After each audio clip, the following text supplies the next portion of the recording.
तो दोस्तों सेबी के जो म्यूचुअल फंड्स का स्ट्रेस टेस्ट था उसके रिजल्ट्स अभी ऑलमोस्ट सारे म्यूचुअल फंड्स के आ चुके हैं। तो 3 म्यूचुअल फंड्स के आज हम रिजल्ट्स कवर कर रहे हैं डिटेल में।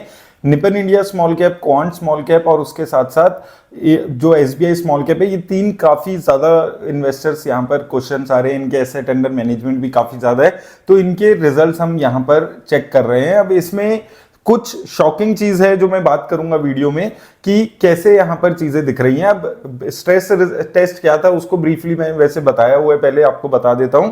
यहां पे 3 पैरामीटर्स थे मेजरली। एक तो 25% पोर्टफोलियो अगर रिडम्पशन के लिए आता है म्यूचुअल फंड्स का, तो वो कितने दिन में उसको रिडम कर सकते हैं। 50% आता है तो कितने दिन में रिडीम कर सकते हैं। और उसके अलावा प्राइस टू अर्निंग रेशो, उनकी एवरेज क्या चल रही है, स्टैंडर्ड डेविएशन, ये सारी डिटेल्स देनी थी। स्टैंडर्ड डेविएशन वगैरह की डिटेल्स तो रेगुलरली ऑलरेडी देते हैं म्यूचुअल फंड्स। मेजरली ये 3 पैरामीटर्स थे, 25% पोर्टफोलियो, 50% पोर्टफोलियो रिडम्पशन और उनकी trailing price to earning ratio क्या चल रही है। तो ये तीनों पे रिजल्ट्स आए हैं। सबसे पहले क्वांट स्मॉल कैप की बात करें तो 50% का पोर्टफोलियो ये 25 डेज में अपना रिडीम कर पाएगा, 25% 11 डेज में। वहीं क्वांट मिड कैप की बात करें तो 6 दिन और 3 दिन का टाइम यहां पर लगने वाला है। प्राइस टू अर्निंग की बात करें तो एवरेज प्राइस टू अर्निंग इनकी 21.52 है स्मॉल कैप की, और मिड कैप की 24.35।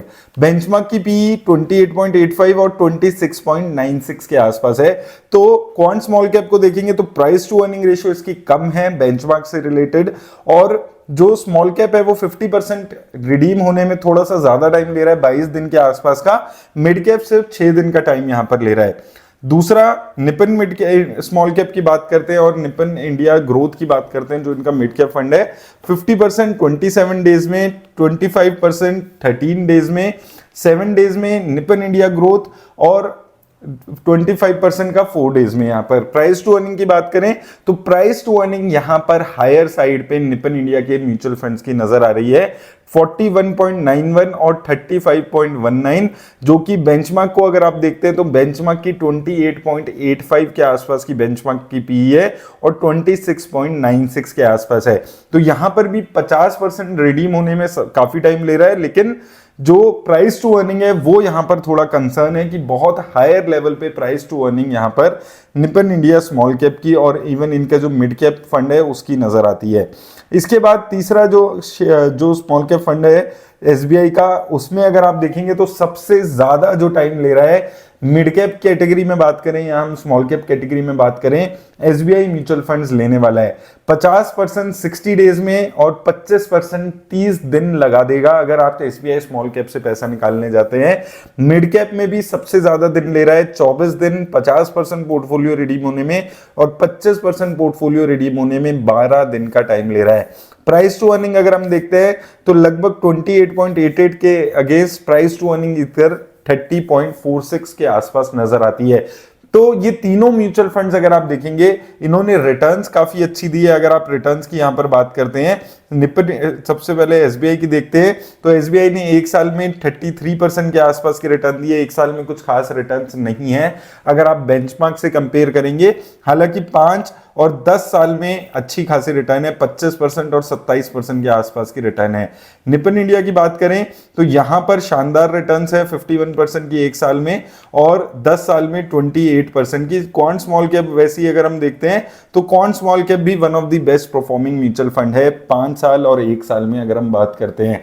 लेकिन इन तीनों ही फंड्स में जो सबसे शॉकिंग नंबर्स हैं, एक तो एसबीआई स्मॉल कैप के हैं, 60 डेज लेने वाला है वो 50% पोर्टफोलियो रिडीम करने में सबसे ज्यादा लेवल पे। यहां पर इसका मतलब क्या है कि illiquid stocks SBI small cap में ज्यादा होंगे, इसलिए इतना ज्यादा टाइम एसबीआई स्मॉल कैप और मिड कैप लेने वाला है।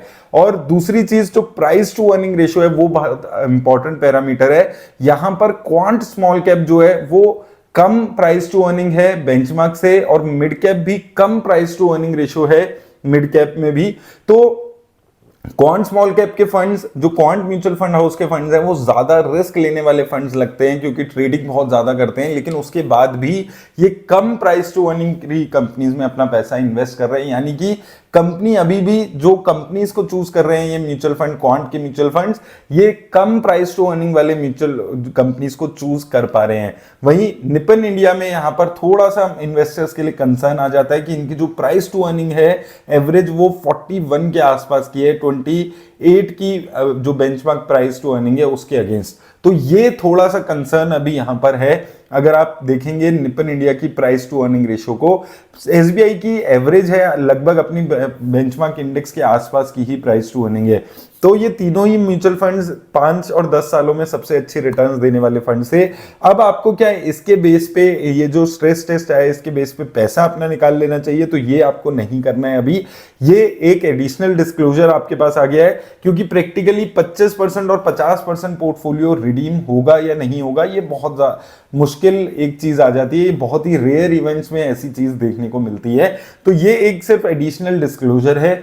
अभी इसके बेसिस पे कोई सेबी ने ऐसा कोई अभी नई रिक्वायरमेंट नहीं डाली है कि अगर आपका इतने दिन से ज्यादा का लिक्विडेशन होगा तो क्या उनको करना होगा, क्या म्यूचुअल फंड्स को इसके बेसिस पे कुछ चेंजेस करने होंगे। अगर कोई चेंजेस करने पड़ते हैं तो शायद आपको उसको देखने की जरूरत है। लेकिन डेफिनेटली अभी इन तीनों फंड्स में से अगर आप देखेंगे तो सबसे बेटर प्लेस्ड क्वांट के म्यूचुअल फंड्स यहां पर नजर आते हैं। उम्मीद करता हूं आपको हेल्प मिलेगी इस वीडियो से। धन्यवाद।